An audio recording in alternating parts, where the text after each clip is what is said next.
Bonjour à tous, c'est Alexandra d'Astrologie Guidance de Vie. Alors je vous retrouve aujourd'hui parce que pas mal de personnes m'ont fait la mention d'évoquer la lune noire en synastrie en aspect à l'autre lune noire d'une autre personne en synastrie. Donc c'est vrai que je n'ai pas encore évoqué ce contact, donc je pense que je vais terminer cette série de vidéos sur la lune noire en synastrie avec ce contact, avant de passer à d'autres sujets. Ça ne voudra pas dire que je ne peux pas revenir, si jamais je vois que j'ai oublié quelque chose, je pourrai toujours revenir sur ce sujet plus tard. Donc effectivement, lorsque les deux lunes noires en synastrie vont être en contact, il va y avoir une résonance, il va y avoir quelque chose de fort. Donc effectivement, c'est important que j'en parle. Donc je vais évidemment, comme toujours, rappeler ce qu'est la lune noire. La lune noire, ça représente donc un point ombrageux dans la personnalité et ou dans la vie d'un individu. C'est un point ombrageux qui peut se manifester différemment selon les personnes. Ça peut être chez certaines personnes, ça va être un trait de personnalité toxique. Chez d'autres personnes, ça va être un traumatisme, ça va être une peur, ça va être un sentiment violent. La lune noire, il y a aussi un côté un peu rebelle, un peu affranchi. C'est là où on peut sortir des normes, des cases. C'est là où on peut rejeter en fait tout ce qui est structurellement établi. Du coup, forcément, il peut y avoir un côté de rébellion lorsque la lune noire est touchée. On entre en contestation ou on veut faire les choses à sa manière lorsqu'on est concerné par sa lune noire. Ça, c'est aussi une possibilité. Sur d'autres domaines, la lune noire va parler aussi, va avoir un lien avec la sexualité et elle va davantage nous parler de la part érotique et on va dire de la part du fantasme, de ce qui est de l'ordre du fantasme possible dans la vie d'un individu. Je dis possible parce qu'évidemment, pas tout le monde va avoir ou va être conscient ou va vouloir vivre ou se permettre certains fantasmes sexuels. Donc c'est pour ça que je prends toujours un peu des pincettes quand je dis ça, parce que l'être humain est un être riche, est un être complexe et du coup, il ne va pas, même son lien à la sexualité, ne va pas toujours se manifester de la même façon d'une personne à l'autre. Mais de manière générale, la lune noire peut aussi parler de cette part érotique, de cette part sexuelle. Donc voilà. Donc forcément, en synastrie, lorsque la lune noire d'une personne va être en contact avec une autre lune noire, donc tout contact, tout type de contact, tout type d'aspect sera important, mais j'aurai quand même tendance à vous conseiller de tenir compte réellement des aspects de conjonction, plutôt, de carré, d'opposition.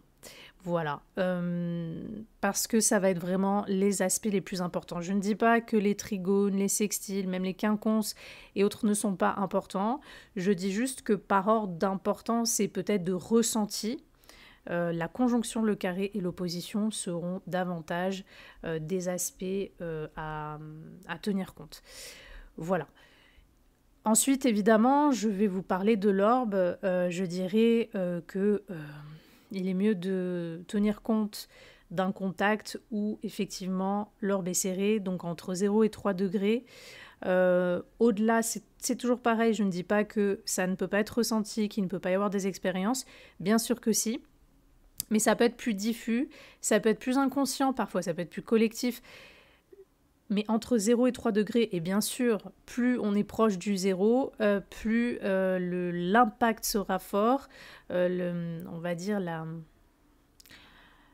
signification de ce genre de contact dans une relation va être la signification va être importante en fait, ça va être ressenti. Donc voilà, rappelez-vous, conjonction carré opposition et entre 0 et 3 degrés de distance, pas plus pour avoir vraiment un effet fort. Après, il peut y avoir quand même des choses qui se passent et qui sont ressenties au-delà de 3 degrés de distance. Voilà. Donc, lorsque deux lunes noires sont conjointes, il va y avoir deux ombres qui sont réveillées ou que l'un réveille chez l'autre. Chacun réveille l'ombre de l'autre. Alors, Même si elles sont conjointes, donc ça sous-entend normalement, là aussi ce n'est pas une règle, mais ça sous-entend qu'elles sont dans le même signe. Pour autant, elles ne sont pas forcément dans le même secteur et souvent elles ne vont pas forcément se manifester de la même façon. Hein, parce qu'un même un signe zodiacal est riche en plusieurs attributs, donc voilà. Mais malgré tout, en conjonction, il peut y avoir une résonance. Donc il peut y avoir une résonance sur une peur, il peut y avoir une résonance sur un traumatisme, il peut y avoir une résonance sur un besoin, sur un vide, sur une attraction.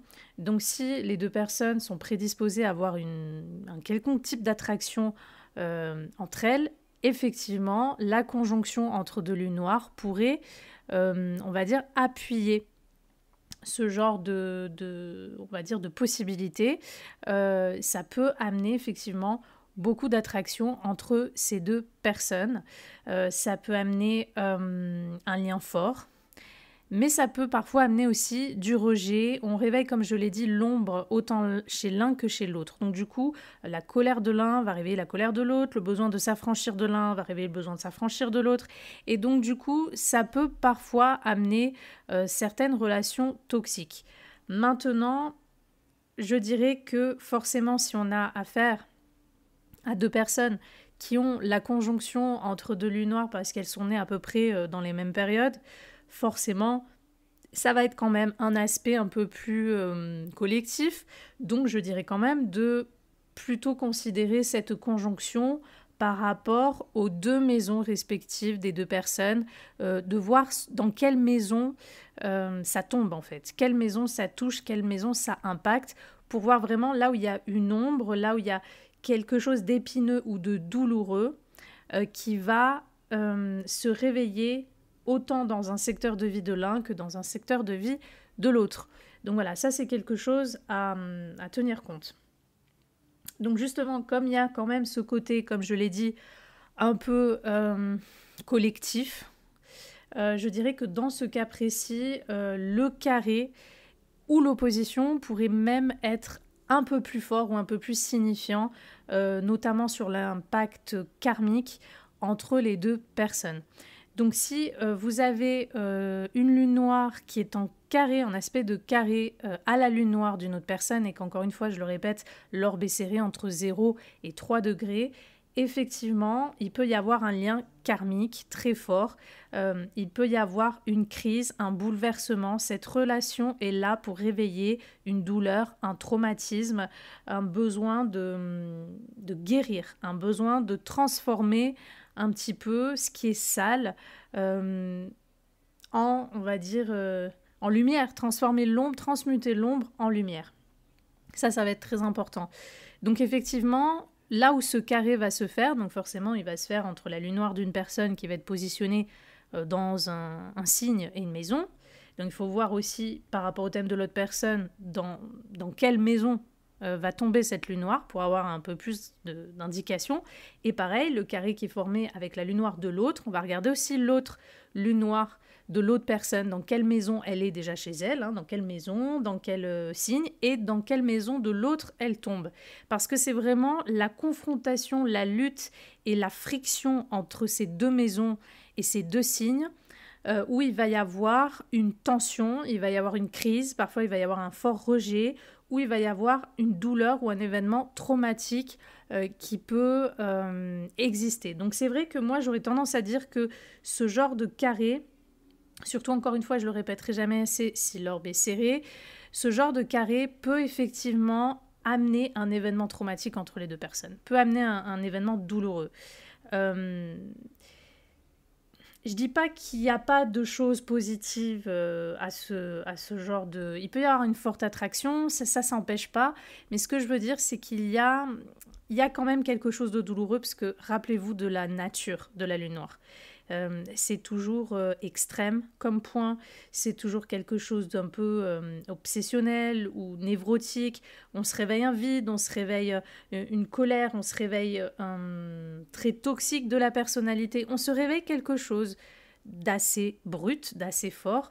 Donc c'est pas que c'est positif ou c'est pas négatif, parce que tout dépend évidemment aussi de la vision que l'on a même sur ces mots, positif, négatif, parce que même quelque chose de douloureux peut au final avoir une issue positive par la leçon de vie que cet événement douloureux va amener. Donc vous voyez, même les termes positifs, négatifs sont réducteurs. Je les donne, je les dis dans mes vidéos parce qu'il faut bien essayer de nommer certaines choses qui vont être plutôt agréables ou plutôt désagréables.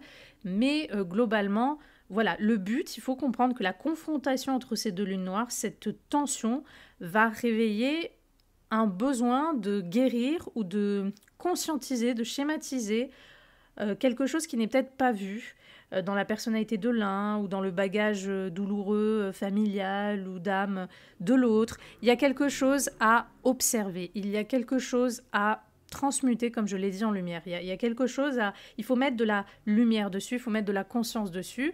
Et en fait, cette relation va être là pour mettre cette conscience. Et ce que je viens de dire là, précisément, ça vaut aussi lorsqu'il y a deux lunes noires de deux personnes qui sont en opposition. C'est exactement la même chose. On va regarder quelles sont les maisons qui s'opposent, quels sont les signes, là où ça tombe dans la maison de l'autre, etc. Parce que c'est vraiment, si vous voulez, c'est vraiment dans ces secteurs de vie-là, précisément, là où il va y avoir des événements assez importants. Donc, encore une fois, moi, je ne suis pas là pour vous dire, bon, vous avez deux lunes noires en carré quelqu'un, quittez cette relation.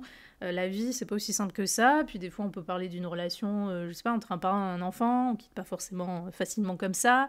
Je veux dire, je suis pas là pour vous donner des directives un peu simplistes, mais je vous dis, regardez le reste de la synastrie. Déjà, regardez ces deux lunes noires, dans quelle maison elles tombent, encore une fois, pour voir le champ d'expérience est possiblement douloureux, bloquant ou traumatique, parce que parfois, il peut y avoir un blocage, justement, entre ces deux personnes qui va se manifester autour de ces maisons et donc de ces secteurs de vie impliqués. Donc, je ne suis pas là pour vous dire de quitter une relation ou quoi que ce soit, je vous dis juste observez, conscientisez, analysez, réfléchissez et après, agissez en âme et conscience. Regardez le reste de la synastrie pour voir les autres points d'impact, pour voir s'il y a d'autres choses aussi un peu plus légères, un peu plus soft, qui peut émerger entre les deux personnes.